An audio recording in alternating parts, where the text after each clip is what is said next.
लालू प्रसाद यादव की पार्टी राष्ट्रीय जनता दल लगातार किसी न किसी विवाद में घिर रही है। मामला जो है कई सारे विवाद को लेकर जो है लगातार सत्ता पक्ष आरजेडी पर हमलावर है। बात कर ले मुख्यमंत्री नीतीश कुमार की महिला संवाद यात्रा को लेकर लालू प्रसाद यादव का बीते कुछ दिन पहले एक बयान आया था कि नीतीश कुमार जो है वो आंख सेकने निकल रहे हैं। साथ ही साथ जब से बिहार में 4 सीटों पर उपचुनाव हुआ उसके बाद नतीजा ये हुआ कि महागठबंधन जो है एक भी सीट पर कब्जा नहीं कर पाई। उसके बाद जो है आरजेडी के प्रदेश कार्यालय में आरजेडी के प्रदेश अध्यक्ष है जगदानंद सिंह, उनकी उपस्थिति नहीं हो पाई। साथ ही साथ महुआ से जब से लालू प्रसाद यादव के बड़े पुत्र तेज प्रताप यादव ने चुनाव लड़ने की बात कही है, उसके बाद सोशल मीडिया पर एक वीडियो तेज़ी से घूमता रहा और वीडियो था मुकेश रोशन का। मुकेश रोशन जो है आरजेडी से वर्तमान में महुआ से विधायक है। वही साथ ही साथ कांग्रेस की ओर से कहा गया कि महागठबंधन की 2025 में बिहार में सरकार बनती है तो कांग्रेस की ओर से 2 डिप्टी सीएम होंगे। उसको लेकर भी जो है आरजेडी के मुख्य प्रवक्ता शक्ति सिंह यादव ने एक एक करके तमाम सवालों का जवाब दिया। से भी होता रहा है।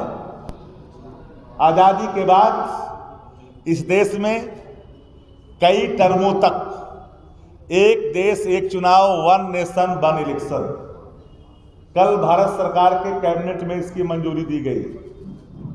प्रतिक्रियाएं हर तरफ से आने लगी। आप पत्रकार साथी, मैं जानना चाहता हूं आप लोगों से, आपके मन में भी सवाल होंगे। 4 राज्यों के चुनाव हो गए, एक राष्ट्र एक चुनाव के तहत आप चुनाव कराओगे। शेष जो कालावधि बचे हुए रहेंगे उनके कार्यकाल, क्या वो विधानसभा को भंग करके राष्ट्रपति शासन लगा दोगे? फिर वहां चुनाव एक साथ कराओगे? मान लिया जाए थोड़ी देर के लिए कि आप चुनाव आपने करा लिया, एक बार आपने भंग करके, क्या गारंटी है कि फिर एक देश एक चुनाव के बाद कोलिनेशन की सरकार नहीं बनेगी? बीच में फिर सरकारें अपने दम नहीं तोड़ देगी? उन परिस्थितियों में एक देश एक चुनाव का क्या होगा, समस्या का है। ऐसा भी नहीं हो सकता है कि 3 वर्षों में कोई सरकार गिर गई तो 2 वर्ष के लिए चुनाव होंगे, तो फिर हमारा जो उद्देश्य है लोकतंत्र का वही वहां पर मरता हुआ दिखाई पड़ेगा।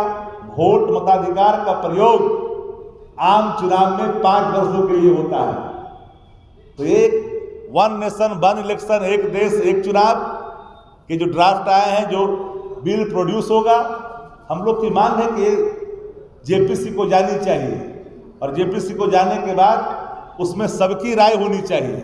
हम इसके खिलाफत या समर्थन का बात नहीं है, हम उन संभावनाओं पर, उन बातों पर जोर देकर करके हम ये कह रहे हैं, ना विरोध की बात है ना समर्थन का बात है कि आखिर होगा कैसे, ये ड्राफ्ट की प्रारूप क्या है, कैसे कर पाओगे। इन सारे सवालों पर मनन भी होगा, मंथन भी होगा, विचार भी होगा। तो राष्ट्रीय जनता दल का मानना है कि ये सवाल पॉलिटिकल स्टंट नहीं होनी चाहिए।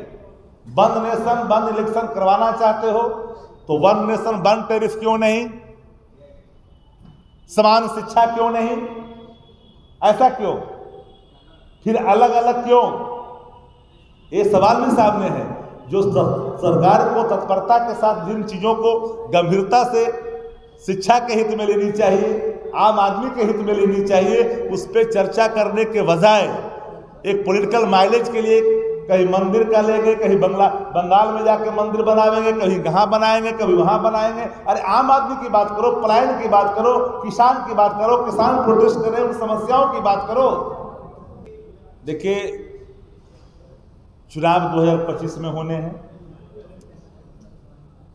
राष्ट्रीय जनता दल पर कई आरोप लगते रहे हैं। राष्ट्रीय जनता दल पर भारतीय जनता पार्टी तुष्टीकरण का आरोप लगाता है। अगर राष्ट्रीय जनता दल किसी भी धर्म, किसी भी मजहब, किसी भी वर्ग, किसी भी जाति के सशक्तिकरण में अपनी योगदान अवदान को गंभीरता से, मजबूती से अगर दे रहा है, अगर हम पर कोई तुष्टीकरण का आरोप लगता है सशक्तिकरण को लेकर के, इस आरोप को मैं सिरोधार करता हूं। हमारे लिए सब लोग बराबर हैं। 2 क्यों, जरूरत आने पड़ेगी तो 4 भी होगा। 2 की बात क्यों करते हैं? जरूरत पड़ेगा तो 4 भी हो सकता है। नहीं, उन्होंने स्पष्ट कर दिया है। उनके पिता के संदर्भ में सवाल पूछे जाने के बाद जिनके पिता अपने इस धरातल को छोड़ दिए हैं अल्प समय में ही, तो स्वाभाविक तौर पर वो दृश्य उनके सामने आया था तो रुआसे भरे स्वर उनके आ गए थे। उससे इस संबंध में कोई लेना देना नहीं है। एक बयान पर जिस तरह से जनता दल यू और भारतीय जनता पार्टी ने मानो कि आपाधापी का माहौल बना हुआ है। बिहार के एक डिप्टी सीएम ने बिहार के मुख्यमंत्री को रद्दी माल कहा था। जिन लोगों को याद ना हो कृपया याद करें, महिला सशक्तिकरण और भारतीय जनता पार्टी और जनता दल यू एनडीए और महिला सशक्तिकरण दोनों में काफी विरोधाभास है। लड़की के गले में झोला पहनाना महिला सशक्तिकरण नहीं होता। कटोरिया के माननीय विधायिका को शब्द से घायल कर देना महिला सशक्तिकरण का प्रतीक नहीं होता। महिला खिलाड़ियों के साथ अभद्र व्यवहार हो, उत्पीड़न हो, ये महिला सम्मान है। माफ करना, दैवत प्राप्त मर्यादा में रहने वाली स्त्रियों को बिंदी लगाने के लिए, सिंदूर लगाने के लिए कह देना, ये महिला सम्मान का प्रतीक नहीं है। सेंटर होम महिला सम्मान का प्रतीक नहीं हो सकता। माफ करिएगा, कभी कभी शब्दों के अर्थों को समझे बगैर कई लोग कई चीजों को अपने ही रूप से परिभाषित कर देते हैं। अचेतन अवस्था में पड़े हुए नायक को अगर जनसमूह की आकर्षण की आवश्यकता है, नदी और नालों में जलों के प्रवाह को देखने में उनके अंदर आकर्षण की अगर आवश्यकता है ताकि चेतना आ जाए, व्याघ्र परियोजनाओं को देखने के बाद अगर उनके अंदर चेतना आ जाए तो आकर्षण का आशय यह होता है। ये शब्द कभी कभी मजाकिया लहजों में भी कहा जाता है। उद्देश्य को समझना चाहिए कि जो लोग माननीय मुख्यमंत्री के अचेतन अवस्था का अनुचित लाभ उठा रहे हैं उनके अंदर एक आकर्षण होनी चाहिए। और एक बार मैं कह देना चाहता हूं आप पत्रकार साथियों को, बड़ी गौर से इन बातों को सुनिएगा। नीतीश कुमार जी के इर्द कौन लोग हैं जिनका समता पार्टी से किसी के अस्वस्थ होने को भी नाराजगी को आप देते हैं?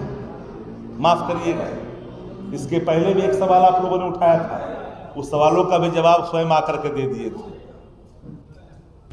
तभी आप सुन रहे थे राष्ट्रीय जनता दल के मुख्य प्रवक्ता शक्ति सिंह यादव को, जिन्हें साफ तौर पे कहा कि जगदानंद सिंह जो है वो अस्वस्थ चल रहे हैं, इसी कारण से जो है वो पार्टी प्रदेश कार्यालय नहीं पहुंच पा रहे हैं। वही जब बात उनसे पूछी गई कि मुकेश रोशन जो रोते हुए वीडियो वायरल हुआ था और जब से तेज प्रताप यादव की बात कही जा रही है कि महुआ से वो उम्मीदवार बनाए जाएंगे और वो इच्छा जाहिर की है, उसको लेकर भी उन्होंने जवाब दिया कि मुकेश रोशन की जो पिता है वो अब इस दुनिया में नहीं रहे और उनसे जब सवाल किया गया था पिता को लेकर तो इस वजह से वो भावुक हो गए थे। साथ ही साथ लालू प्रसाद यादव के बयान, कांग्रेस द्वारा बोले गए 2 डिप्टी सीएम को लेकर भी उनकी अपनी प्रतिक्रिया रही। तमाम बातों को आपने इस वीडियो में देखा। बल इस पर में इतना ही। रोशन कुमार, राष्ट्रीय सागर, पटना।